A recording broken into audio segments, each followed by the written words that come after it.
لو مسافر الغردقة زي حالاتي فالفيديو ده علشانك. خليك معايا للآخر.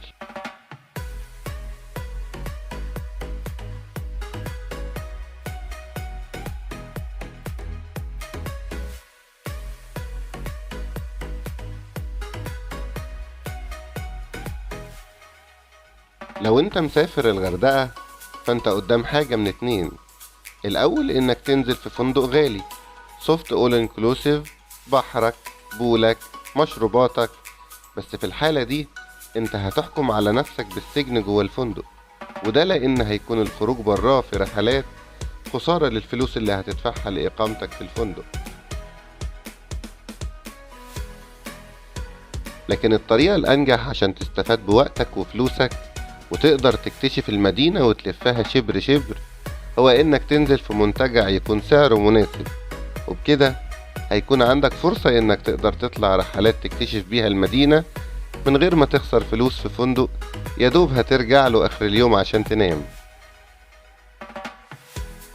والأماكن دي متوفرة بكثرة في الغردقة، زي منتجعات هوستل، زاك إن، ريديكون سويت، كازابلانكا، ليلي أبارتمنت، ومنتجع فلورنزا، واللي هيكون كلامنا أكتر عليه.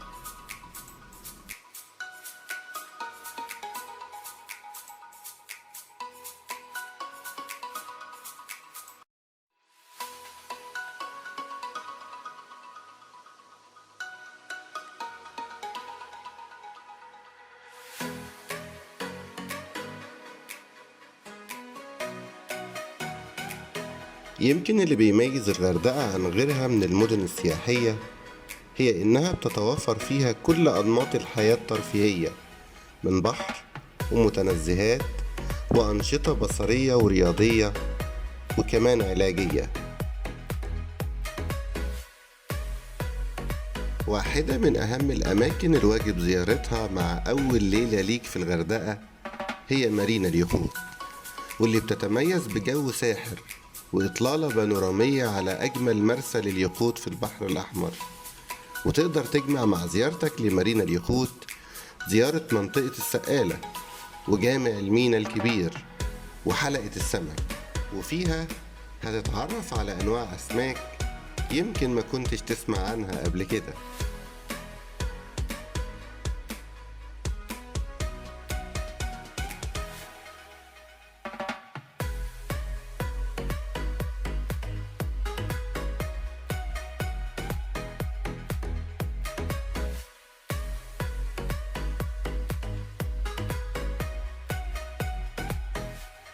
في الليل وتحت سماء الغردقة الساحر قدامك اختيارين. الأول منهم هو إنك تختار الهدوء والتأمل، وهنا هتكون نصيحتي ليك بإنك تاخد طريقك على كورنيش البحر الأحمر علشان تستمتع بالتنزه تحت النجوم وريحة البحر، واللي هيكون كفيل إحساسها بإنه ينقلك لعالم تاني. الاختيار التاني لو إنك من هواة الزحمة والحياة الصاخبة اللي بيملأها الأصوات المختلفة، وهنا هتكون نصيحتي ليك بإنك تاخد طريقك لممشى شيراتون، واللي بيعتبر شارع طويل جدا مليان بالمطاعم المتنوعة والبراندات، وكمان هتقدر تشتري منه مستلزماتك من أدوات البحر اللي هتحتاجها.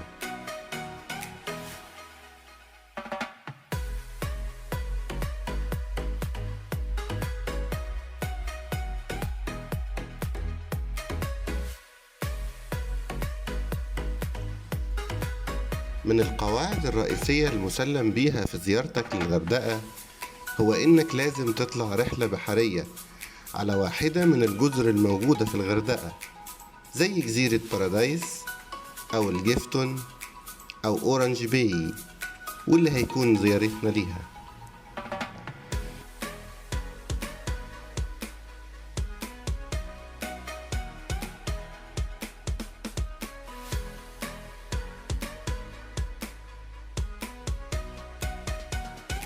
والزيارة بتكون عبارة عن إقامة نصف يومية على يخت كبير بيخرج من المارينا الجديدة وبيتجه في عرض البحر الأحمر باتجاه الجزيرة. وخلال الزيارة بتقدر تستمتع بجمال ونقاء مياه البحر الأحمر تحت شمس صافية، وبتكون إقامتك على اليخت شاملة المشروبات ووجبة غدا أوبن بوفيه، وبتتراوح أسعار الرحلة من 350 جنيه ل 600 جنيه، وغالبا ما بيبقاش الفرق بينهم كبير.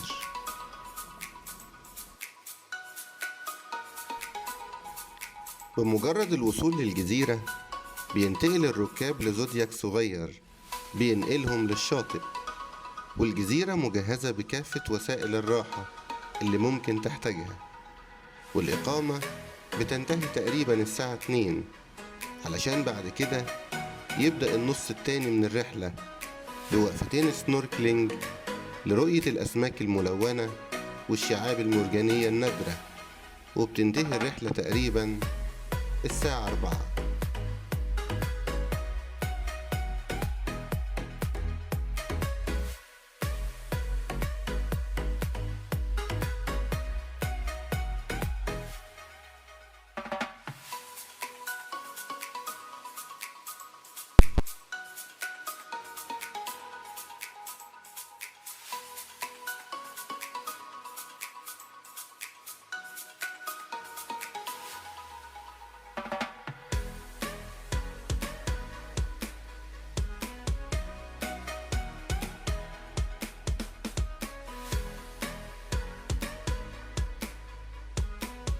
ولأن الشقاوة جزء لا يتجزأ من أي رحلة، فكان لازم ولابد من رحلة تخرج كل الطاقات المكبوتة، ومفيش أنسب من الأكوا بارك والتزحلق علشان تحقق المعادلة دي.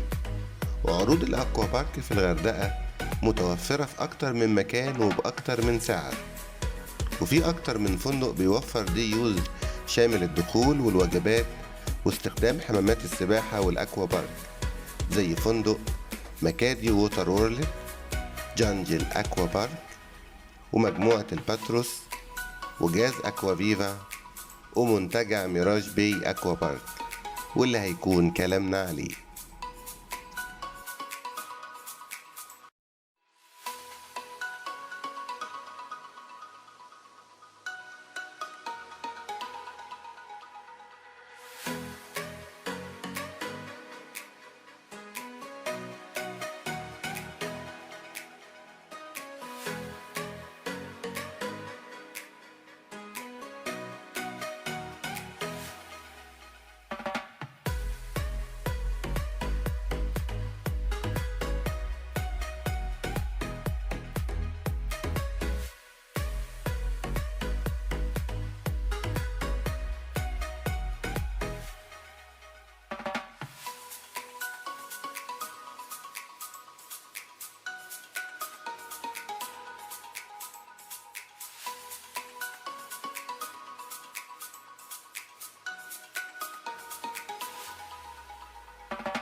ولو مسافر الغردقة ومعاك أطفال، فبالتأكيد هيكون زيارتك لدولفين شو كلاب واحد من الأنشطة المهمة جدا، وده لأن الزيارة هتقدر تشوف فيها عروض شيقة للدولفين وكلب البحر وقط البحر.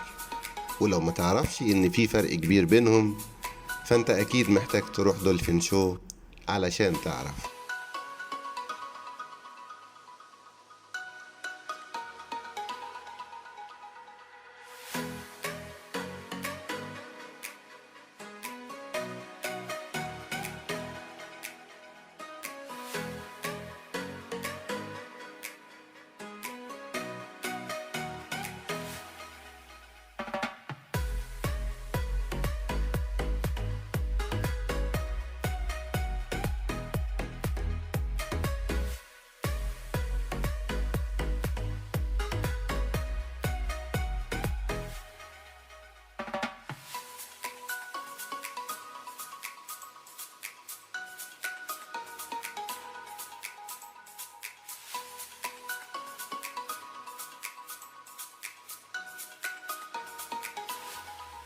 لو انت مش من المغامرين الخمسة اللي بيطلعوا رحلات غطس وبيعملوا سنوركلينج وبيعوموا مع الدلافين وبتخاف من الغرق، وفي نفس الوقت حابب انك تخوض التجربة وتشوف اللي بيشوفوه، في الحالة دي كل اللي عليك هو انك تطلع على متحف الأحياء المائية The Grand Aquarium، واللي فيه هتقدر تشوف أغرب وأندر وأعجب أنواع الأسماك اللي على الأرض، بالإضافة لرؤية السلاحف البحرية والأسماك المفترسة وعلى رأسها البيك شارك.